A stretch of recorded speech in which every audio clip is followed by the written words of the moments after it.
Ito mga kaingat, sikat na vlogger to. Dalawang single motor ang involved dyan. Isang babae at lalaki.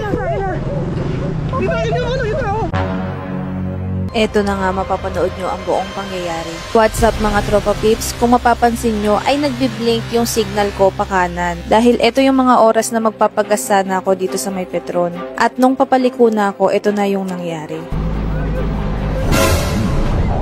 Merong nagsasabing mali yung lalaki. Meron din nagsasabi na mali yung babae. Ganito kasi yan mga kaingat. Kung titignan nyo yung 360 camera niya, makikita mo 2 lane po siya. Same direction mga kaingat. Ngayon, kung ikaw yung nasa outer lane ka, sa right side, at ikaw yung nasa unaan, ikaw yung nauuna, dapat yung nasa likod mo yung mag-a-adjust. Take note mga kaingat, nasa lane pa din siya, nasa outer lane pa din siya. Dapat maging defensive yung nasa likod kung ano man ang gusto niyang gawin. Ngayon, ganito, kung papasok ka naman sa inner lane, ikaw naman ang mag-adjust, mag-yield o mag-give way. Kasi papasukan mo yung kabilang lane. Yun lang mga kaingat, hanggang sa muli.